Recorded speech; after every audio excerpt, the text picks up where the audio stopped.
Hello,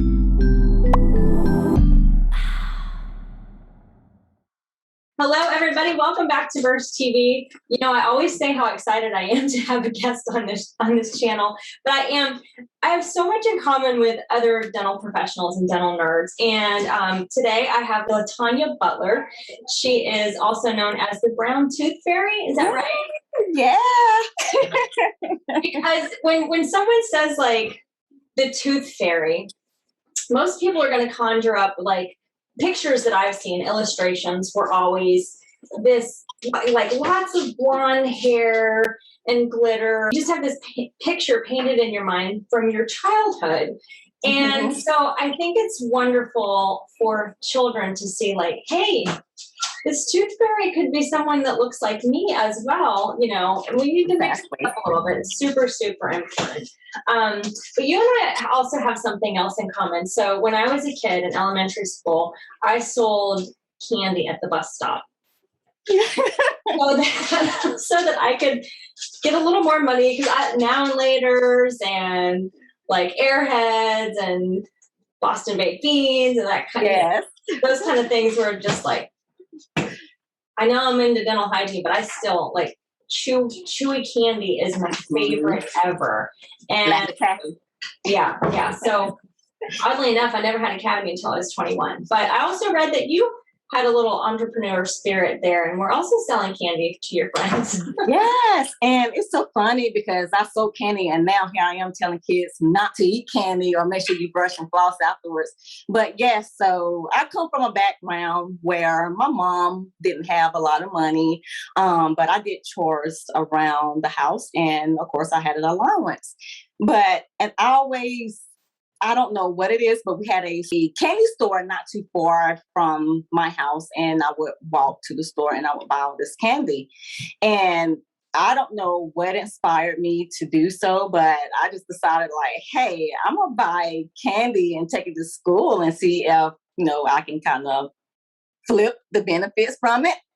And it did. When I came to school with this brown paper bag, and kids, they was just thrilled to see me have this brown paper bag, and I would sell candy like for a nickel or a dime, depending on what it was. I was going to ask you, what was your markup? Because my markup was I doubled my cost, and that's what I would charge. So if I paid like 10 cents for a piece of candy, I would sell it for 20.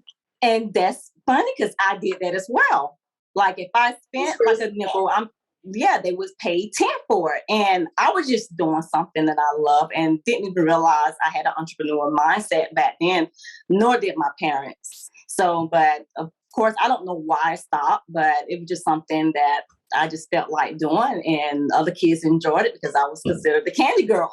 Yeah, so, I mean, it was an opportunity. You saw that it's all about supply and demand, right? I also had a little convenience store that was very close to my house, and so same thing. I'll just ride my bike down there and, get some stuff from my parents, and then also load up on the candy. I stopped because they threatened to suspend me. I don't even know if I got caught or not. I can't remember why. Someone was asking me for candy during class, and then, that ended my candy selling experience. But I always told the kids, I'm like, listen, if your teeth are plaque free, there's no sugar bugs on your teeth, you can have the sugars and carbs and all that kind of stuff. Soda, I feel a little bit differently about, but like if you can interrupt that process of decay, have the sweets. I mean, you might develop diabetes, but your teeth. I would also like to do one little icebreaker here and just ask a random question, if you don't mind, if you want to play. Yeah. All right, so tell me when to stop. Okay, stop. Okay. Uh-oh. Oh, let's see. Oh, if you could have one dream come true, what would it be? Wow. That's a good one. That's a really good one. Oh, my goodness. I am actually living my dream. Started off with my children's book, my character, Mila, which is a company. Yes, girl. Yes, Miss Mila. Yes. Okay, I'm going to stop you for a second. People call me an interrupter. I interject because I'm so excited and I don't want to lose my train of thought. I love the smell of books. like the smell of a new book. So I'm so excited to hear about this. Okay, this is Mila. Yes, that's my Mila. But if I had a dream, I would love for Mila to become her own cartoon series. Oh, that would be amazing. That I want to bring her to life. She's my protege. I want to take her everywhere with me. I want to see all the kids, like just endure her, take her in. I want her to inspire kids just to be the best that they can. So she's my little protege. So I love that. yes. All right, I'm going to put that in the universe too. I think collectively, anybody that's watching, Mila needs to be her own cartoon character. I love it. There are a lot of people that just say, "Oh, it would be really cool to write a children's book." I'm sure most people watching this have had that thought. I've had that thought, but then you get caught in like, what would I write about? Da da da da da. What's the one thing that really pushed you to do this? What's your motivation? Well, I always like wrote in my journal, and that's how I kind of relieve my thoughts.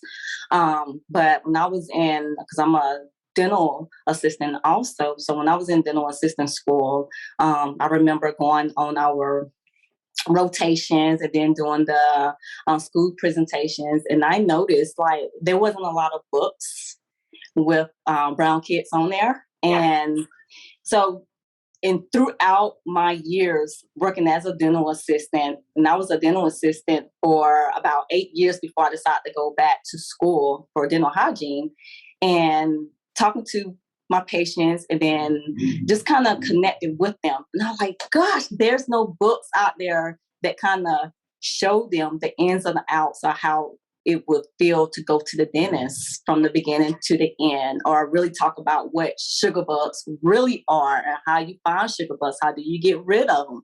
So I decided that I want to write a book to kind of put that out there, to literally talk about the process of sugar bugs, how it starts and how you get rid of them. And then with Mila Bit Day, just kind of giving kids. That was your first book. Just to let that was your first book about the sugar bugs. Yeah, my first book was about sugar bugs. Yes. And I just want to kind of educate kids exactly, and parents exactly what sugar bugs was all about, how it starts, and like I said, how you get rid of them, and just to promote dental awareness. And then, of course, Mila's Bit Day first dental visits, I use that as a tool of getting kids prepared to go to the dentist, and those kids who were scared to go to the dentist because of taking x-rays or because of getting their teeth brushed. I want them to see firsthand it's not scared to come to the dentist. Actually, it's a fun place to come to. Right. So just trying to get parents and children prepared. Yeah. So when you do a search, or me just thinking back in my childhood, like I remember the Berenstain Bears. I remember like Snoopy or Garfield, or it was always cartoon characters that I remember going to the dentist for the first time, which is nice because it's very neutral and it's fun, and it was characters that kids were already familiar with. But then there were a lot of white kids that went to the dentist as well. And more so, it was the white kids that were, or the white adults that were the dental professionals, that were the hygienist and the dentist. And at that time, because these books are going back away, I've got quite a collection. Yes. We talk about the smells from different books. They smell way different. They're like the ancient ones. And so, but that's typically what you would see when you go into a dental practice. Like there's an old white guy as the dentist typically. So times are changing, and we really need to reflect that in what the kids are going to pick up and what their parents are going to read to them. So two themes that I really saw in this is this fear of the unknown. So you're really good at educating about the whole process, how she was feeling, and fearful of not knowing exactly what was going to happen when she got there. And then how the dental professionals would put her at ease. And then about bravery, about being brave. So those seemed like, everybody's going to take away something a little bit different when they read a book. But that's what I saw, is like the fear of the unknown, and you helped pass them through that. And then being brave and being able to like stand up to this new situation and come out of it feeling really good about yourself. Yes, and you are right about that. And you notice throughout the book, I had her giving herself motivation, like I can do this, and that was my whole point about that book, because Mila was once Mila is she comes from a real individual, and that's myself. I am Mila in real life because as a kid, I was shy, nervous. I wasn't as vocal, but I was always engaged, real into jump in and help with projects, but I wasn't as vocal as I really want to be. And I noticed like fear will hold you back. And writing my children's book was a fear of mine. And it was just something that I was like, okay, I presented the opportunity to my husband when it was, when I met a publisher, and he was like, well, this is something you have to get over. Yeah. Just do it. Just do it. And I did. And it was a learning experience. It was. So, but I can't say. I'm sure you come across a lot of naysayers. What I have always found is that the people that are closest to you, thank goodness you had your husband to just like not give you a second to doubt yourself. But exactly, in my experience, your closest friends and family, out of whatever motivation they have, sometimes they're afraid that you're going to fail. They don't want you to get hurt or whatever it is. Some people are jealous. You get your haters and they're going to give you a little bit of negative feedback. Oh, don't do that because X, Y, Z. And then you start listening to it. Exactly. But I love that you were curious about the process, driven to do it, and then you took charge and made it happen. How long with that first book from really start to finish did this take you? Oh, wow. It literally took me about a year. It took me about a year to complete the whole entire thing. I started in 2018. And then like 2018 in the summer. So I would say it was May. And then the next following year before the summer, I published my first book. How exciting. Yeah, it very exciting. And just looking at you on social media, like you're so uplifting, you're so positive, and not just about yourself. You help support other books and other authors, which I think says a lot about you. It's not just like, oh, here I am, go get my book, I'm fantastic. Like you're sending out a lot of really good energy into the universe, and I want to make sure that you get all of it back and times 1,000.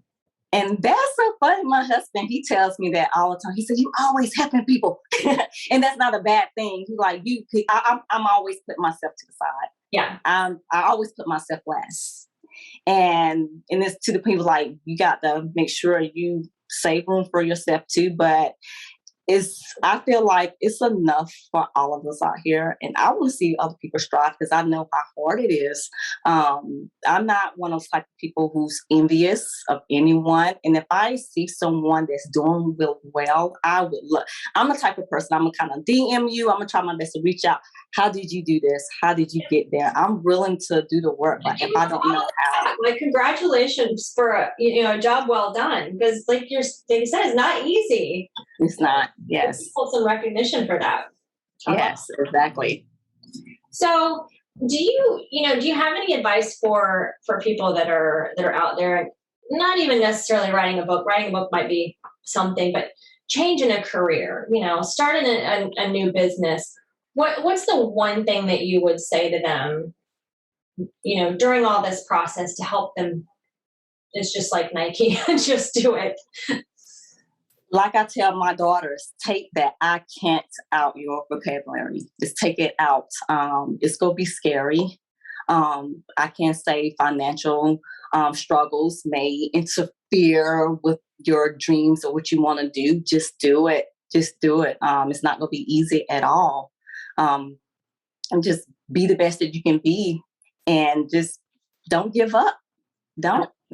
Yeah. I have one bit of advice too, because I don't know if this will help anybody. I think it just depends on how your brain works.